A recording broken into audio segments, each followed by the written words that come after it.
Om Shanti. Today is 10th of May 2018, Thursday, Satguruvar. The magic of blessings. Today's blessing is, may you wear an imperishable tilak of sovereignty, Avinashi tilak, and experience the confluence-aged sovereignty by handing over everything to the Father. Nowadays, sovereignty is received either by donating money or through votes, but Father himself has given you, each of you children, the tilak of kingdom, to be a carefree emperor. Befikr Badshah or Beparwa Badshah is such a good stage. Since you have handed over everything to the Father, who would be concerned about everything? The Father. However, let it not be that you also keep a little authority or the dictates of your own mind hidden away somewhere in yourself. If you are following Srimat, you have handed over everything to the Father. Baap ke hawale. Such children who hand over everything to the Father with their true hearts remain double light and have the imperishable tilak of sovereignty. So the crux of today's blessing is hand over everything to the Father. Hand over means give, to surrender. Hand over means that nothing is mine now. This thing was mine, I hand over unto you. This thing, it belonged to me, now it no more belongs to me. It was in my possession, now it is not in my possession. It was my possession, now it is not my possession. It was my thing, now it is not my thing.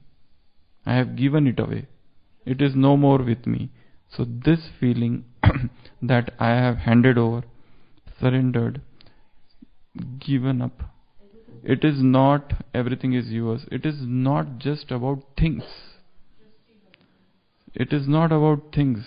It is such an internal stage of the mind where everything now belongs to Him.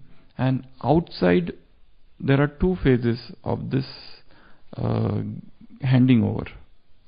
One is external, another is outside, internal. So there are two types.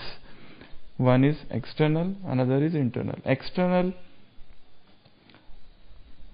form of surrender, more often than not, generates ego.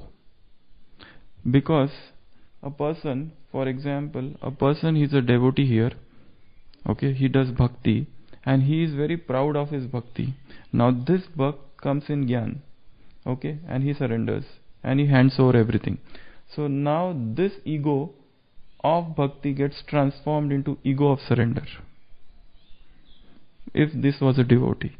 Now this was a worldly person doing some job and he was egoistic somewhere. So now when he becomes spiritual and he comes here and he gets surrender, that ego of worldly things gets transformed into ego of surrender. Earlier he was egoistic about things. Now he is egoistic about surrender. Earlier, suppose there is a learned person here who has read hundreds of books and who is a scientist and who has got some prestige and name in the world. Now this person comes and surrenders. Now he tries to accumulate fame for the surrender. He tries to accumulate, he wants the same, he is egoistic just about scriptures and books earlier. Now he is egoistic somewhere about surrender. So this is such a subtle thing that this outside form of surrender, consisting of dress or badge or of place or of function, these four things are included in that. Whether it is a dress or it is a badge or it is a place where you stay, center or Madhuban or wherever, and fourth is function, ceremonial, that samaro and all that. So these all things are associated with outside. But this is just a superficial. The real surrender is internal surrender. And the person who is really this is not even aware of the word surrender or not even aware of the fact that I am this. Even to forget is the internal surrender. The very fact, see, in the scriptures it is shown this Vashishta was having, he was a tapasvi, he was a Brahma Rishi, And once Vishwamitra, who was not Vishwamitra that time, he was a king.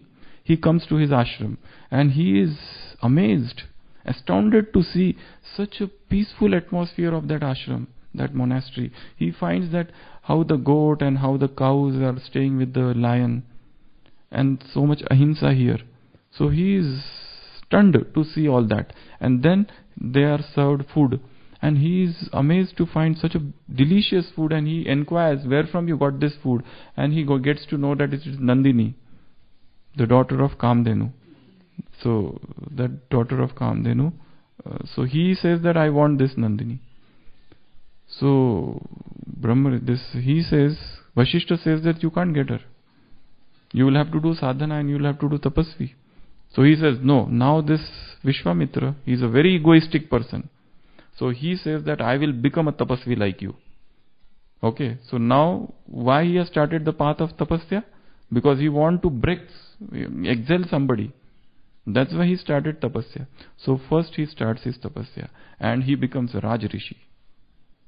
And he comes after many years of tapasya, he comes to Vashishta and says, now I want to fight with you. Fight. So he fights and he is defeated.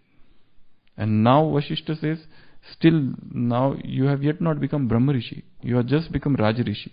There are different categories in that. First Raj Rishi, and then you go ahead and then you become Brahma Rishi. And then he goes back and he does more sadhana for hundreds and thousands of years and comes back. And he says, now I am Brahma Rishi. Now fight with me. So Vashishta says a very beautiful thing. He says, the very criteria for becoming Brahma Rishi is that ego has to be dropped. So long as this ego is there that I am Brahma Rishi or I want to become Brahma Rishi, you cannot become Brahma Rishi. You are at that sentence only, you are destroying the word Brahma Rishi. In the similar manner, here also, the very fact that I am this,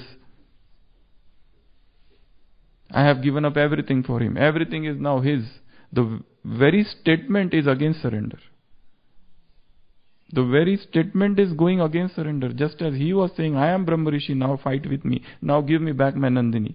He says, when you will become Brahma Rishi, you will not even come here.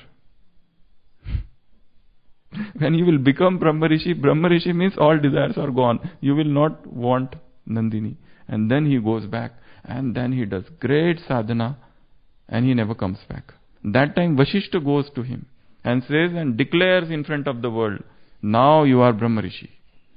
He doesn't go. You will not go.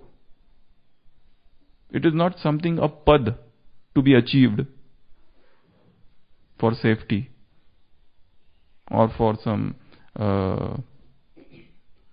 fame here. Because that gives you something, some weightage. But it is not that. It is to become weightless, not to become high weight. It is to become something else. It is to become, not to become anything, is to surrender. So, the very fact of handing over, Baba is saying in this blessing, hand over everything to Father. This hawala karna, this is, you are achieving the tilak. You get sovereignty here, just by this. So, understand the depth of the word handing over, surrender. Surrender means no personal desires, no personal intentions, no personal aim, no personal goal. Everything is His. I have nothing within me.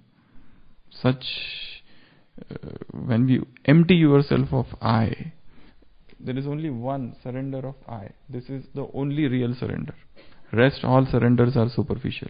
When the I is gone or dropped or given up, this I-ism, this is the greatest of the disease. Spirituality means to drop I. But if the spirituality itself empowers I, that is going against spirituality. So the real Brahma Rishi, as there, he will not even say that I am Brahma Rishi. He will not even declare that I am Brahma Rishi. When you do that, that time, that is real. So here also, dropping I, and this is the greatest, the last stage of surrender. Last and the first even. And because when, so long as this is not achieved, We cannot even say that I am this, because then we are misusing that word. So be very, very careful, because this is a very, very deep, internal, subtle, sukshma ati sukshma, subtle of the subtlest stage of surrender. So what Baba is saying is only one thing. If you are following Srimad, you have handed over everything to the Father. Just learn this statement by heart. If you are on Srimad, you have surrendered. If you are slightly deviating from Srimad, you are not surrendered. So, if you are following Srimad, you have handed over everything to the Father. To hand over everything means to follow Srimad. So, Srimad and handing over, one and the same thing. Okay? So, Srimad and handing over. These are the two important things. Om Shanti.